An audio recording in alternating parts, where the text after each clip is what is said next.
And my other favorite is, well, it was Bright Stars. Okay. Let me go back again. USAF guys. Well-trained observers. Yep. Also, bright stars don't show up on radar. Not generally, no. So, hey, skeptics, I'm with you, but put something up that nails all the bases. Now, my favorite is the SAS, which is a branch of the British military. They conducted a training exercise that involved them parachuting in near the nukes that the USAF had stored on the base. And they were just supposed to get in and get out. They weren't supposed to do anything. These SAS guys were just supposed to sneak in and sneak out. Well, the USAF had just upgraded their radar. And so these guys supposedly deployed their black parachutes. And when they got down to the ground, a bunch of USAF officers were like, "Hi, how you doing? What you doing here?" And apparently they beat them up and sent them packing and referred to them in their reports as unconfirmed extraterrestrials. I see. Now, I can't find that anywhere, and that's the problem with this. But according to the people who believe this, these guys were so upset that their field exercise got ruined by the USAF that they faked UFOs as a way to get even. That seems a bit of a stretch. First of all, how are you faking a UFO that goes thousands of miles an hour?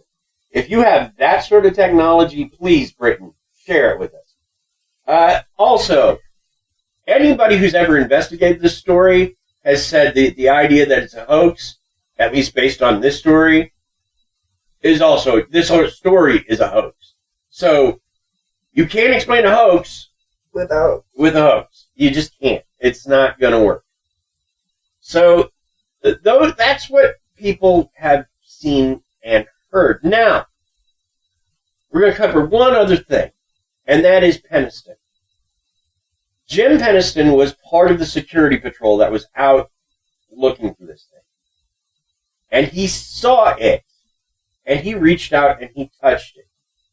And he says it felt like there was a burst of static in his brain. Wow. That his brain was filled with zeros and ones. And he's got it written down somewhere. Like ASCII. Like binary code. Basic binary code. From just touching this thing. And he's got a lot of it written down. Now, a lot of people are a bit suspicious of that because none of this was mentioned in the initial report. But again,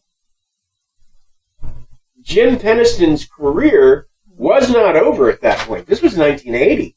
He still wound up serving in Desert Storm and Desert Shield. So that took him well into the 90s. Maybe he couldn't report it, or maybe he didn't feel like he could. Because you Air Force men that do things like report UFOs, there's a stigma that goes with them, and they don't do it easily. Fair enough. So, with what I know of Jim Peniston, I'm going to believe him. Well, I guess we'll have to believe him too. So, also, I just want to tell my hero, Josh Gates. Wait. Hand of my heart.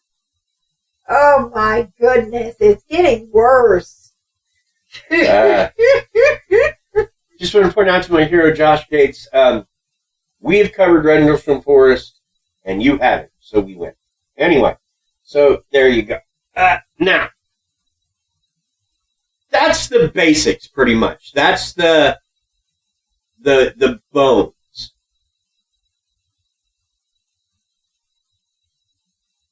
I thought we were talking about lights, not bones. That's the bones of the story. Okay. So, that brings us to a summary, our final thoughts. God. Let's start with you, Krysta. What do you think? I'm not sure she knows. She's been staring at her phone since she Well, she is, I don't have any preteen. earbuds in. She is a preteen. She is a preteen. I am a preteen. So what do you think of Rendlesham Forest? And the lights? Sounds lighty. So, what do you think happened? They saw a UFO. I'm not wrong, am I? She's just cutting straight to the chase. She believes it's extraterrestrial activity. Well, maybe she could have believed that they saw the lighthouse that was always in the same place. Every No, single night. what? No, She did, no. but she said, This is not Castlevania. Stop it. The White House don't move. She could have thought it was a fireball in the sky. Stop. No. No. It's just a UFO. We leave it at that. okay. What about you, dear? What are your thoughts? I think we circle around to it all the time, that we wouldn't talk about some of the things that we talk about if we didn't believe that there are things in the world that our human science just cannot explain. There are things in the world that we can't always touch, that we don't always understand or know about. Obviously, it is my opinion, and I know that you probably feel the same, that, we are not alone in the vastness of space. No, I don't think I don't believe we are alone in the universe. No, never have. And so, I think that they saw something. I think that they tried to say something, and this is usually what happens when people try to say something. It ends up being discussed because mainstream, it's hard for people to accept something they didn't see with their own eyes. And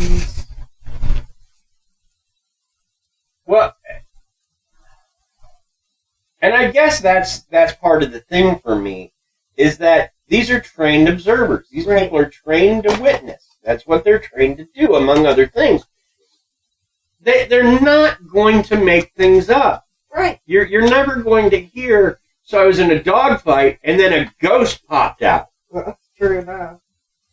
You might, but that's dumb. You're not going to hear these guys say, and so I was doing my report and then the aliens stole it. They're not, that's not who they are. Right. If they see something and they say something, it's because they believe they saw something. Right. And while we can argue about the forms of transport and the forms the aliens take and all of that basic hoodoo, because at this point, I'm not sure they're coming from another world. I think they might be coming from another dimension. Just Skinwalker Ranch with all its portals and then lights and then things and then portals and lights and things. And stuff. It's crazy. Exactly. So I just... And the thing is that Halt and Peniston were so moved by their experiences that they both still put out things for MUFON.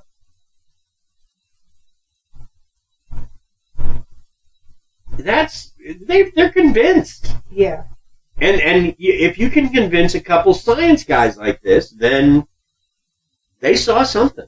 I'm not going to insist it was an alien, but it sure as heck wasn't a bunch of British SAS guys in a fake UFO. Fair enough. That wouldn't have raised the radiation on the tree. That wouldn't have stirred up the farm animals. That sure as heck wouldn't have shown up on radar. True. So, at the end of as the final summary, I'm going to say something happened. I don't know what, but something. They certainly saw something, and it was not of this earth. I think I can go with that and be happy with it. Yeah, absolutely. And I thought about it the other day, and it's kind of like, imagine there are things that we just aren't in a place to understand today, and even 10 or 30 years from now, we may be in a place to understand. And I was thinking about it, and I don't know if it's the COVID in my brain or what, but thinking about the fact that when I was a young girl in 1980, 1984, 1987, the things that we knew and did and understood, just getting into the ages of gaming and computers and all of that, everything was new, everything was different. We didn't even have a concept of just these few years later, just a blink of the eye in time, how much things have changed. Things like 9/11 that we never would have even imagined. Things like carrying around your entire medical history with you in the palm of your hand. Being able to have something you wear on your arm that can tell you if you're having a diabetic attack. Things that we never even imagined just 30 years ago. well, And how many times are we going to find out, or is somebody going to find out down the line, that these things that were unbelievable and unexplained and we're talking about today, that they made complete sense with what we're going to find out tomorrow? right. No, in 1980, you told me that there would be a social media site that you could access not only on computers, but by a phone, Uh-huh. and that this site would help Donald Trump one day get elected as president. I would have told you, write that down. That's going to be a great science fiction novel, but it'll never really happen. Yep. So, yeah, I'm with you. But